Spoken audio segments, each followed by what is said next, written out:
শুভ সকাল বন্ধুরা, সুন্দর ফুলের শুভেচ্ছা দিয়েই শুরু করলাম আজকের ভিডিওটি। ফুল আমরা সবাই ভালোবাসি, ফুল পছন্দ করে না এমন মানুষ খুবই কম আছে। কাছে কিংবা দূরে যে যেখান থেকে এই মুহূর্তে আমার ভিডিওটি দেখতেছো, সবাইকে নমস্কার ও অনেক অনেক ভালোবাসা। অফিস থেকে আসার সময় হসপিটালের সামনে এই সুন্দর ফুলগুলো ফুটেছিল, তাই তো আমি একটু ভিডিও করে নিলাম আর সেটাই তোমাদের সাথে শেয়ার করলাম। ফুলগুলো দেখতে খুবই ভালো লাগতেছিল।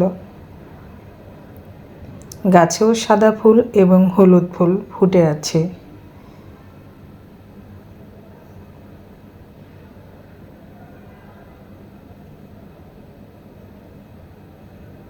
দেখতেই পাচ্ছ ফুলগুলো কত সুন্দর লাগতেছিল। চলে আসলাম আমি আমার রান্নাঘরে। আজ দুপুরে কি দিয়ে আমাদের খাওয়া হবে সেটাই তোমাদের সাথে শেয়ার করব। এই তো দেখতে পাচ্ছ, আজ শুধু হলুদের ভরা। এ হচ্ছে সর্ষে ফুল, আমার শাশুড়ি মা বাড়ি থেকে নিয়ে এসেছে।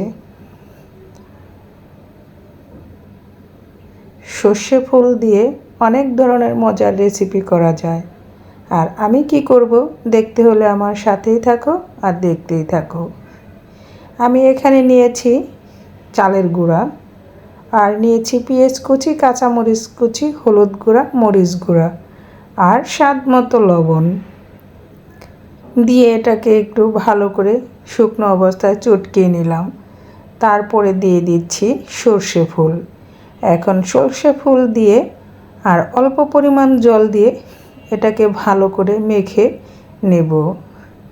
দেখতেই পাচ্ছ আমি কিভাবে মেখে নিয়েছি।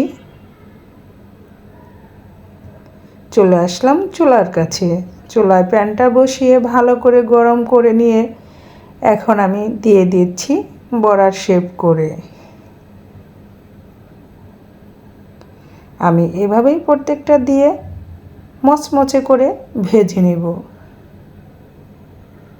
ছোটোবেলা এক সময় অনেক সর্ষে ফুলের বড়া খাওয়া হয়েছে, কিন্তু এখন তো আর সর্ষে ফুল এত পাওয়াও যায় না, আর ঢাকার বাড়িতে তো অসম্ভব। বাড়ির ক্ষেত থেকে আমার শাশুড়ি মা তুলে নিয়ে এসেছিল বিদায় অনেক বছর পরে আবার এই সর্ষে ফুলের বড়া খাওয়া হলো।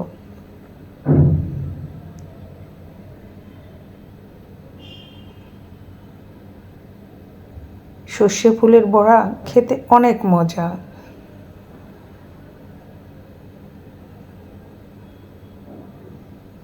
এক পিঠ ভাজা হয়ে গিয়েছে, আমি অপর পাশ উল্টিয়ে দিচ্ছি। এভাবে সবগুলো উল্টিয়ে পাল্টিয়ে মচমচে করে ভেজে নেব। গরম গরম ভাতের সাথে এমন একটা মজাদার বড়া হলে আর কিছুই লাগে না। এটা বিকেলের নাস্তা এবং গরম ভাতে খুব সুন্দর পরিবেশন করা যায়। বড়াগুলো ভাজা হয়ে গিয়েছে, এখন চুলা থেকে তেল ঝরিয়ে নামিয়ে নিচ্ছি।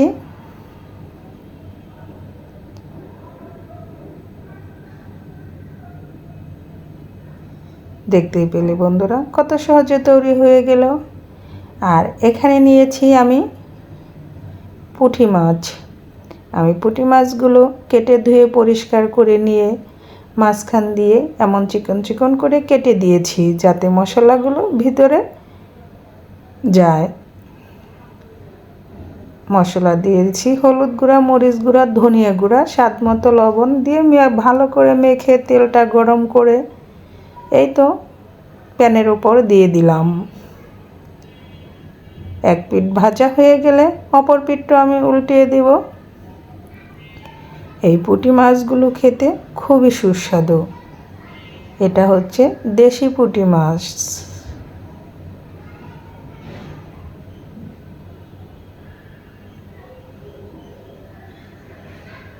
আমি একটু কড়া করে ভেজে নেব।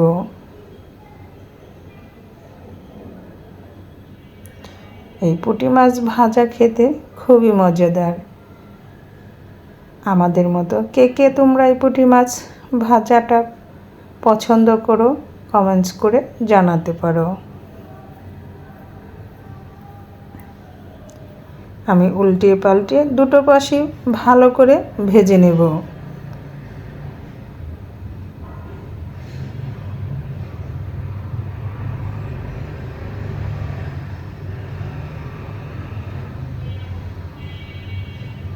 গরম গরম ভাতের সাথে এমন একটা মাছ ভাজা হলে কেমন হয় বলো বন্ধুরা। আর এখানে দিয়ে দিচ্ছি আস্তা শুকনো মরিচ। আমি শুকনো মরিচটাও ভেজে নিচ্ছি।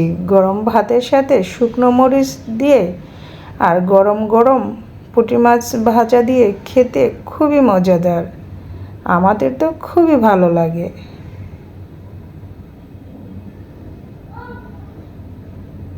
আজ দুপুরে আমরা কোনো তরকারি রান্না করব না, শুধু সর্ষে বড়া আর এই পুঁটি মাছ ফ্রাই দিয়ে খাওয়া হবে আমাদের।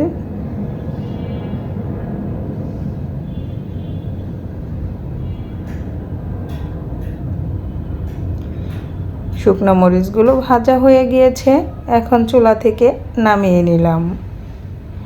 মাছ ভাজাগুলো প্রায় হয়ে গিয়েছে, তবে ভাজা মাছটা তো একটু কড়া করে ভাজতে হয়। একটু কড়া করে ভাজলে খেতে খুবই সুস্বাদু লাগে।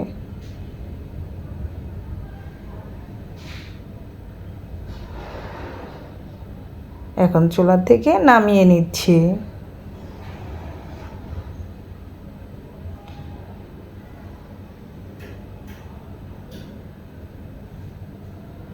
কেমন হলো পুঁটি মাছ ফ্রাই? সবাই ভালো থেকো, সুস্থ থেকো। আজকের মতো এখানেই বিদায় নিচ্ছি। আবার দেখা হবে নতুন কোনো রেসিপিতে।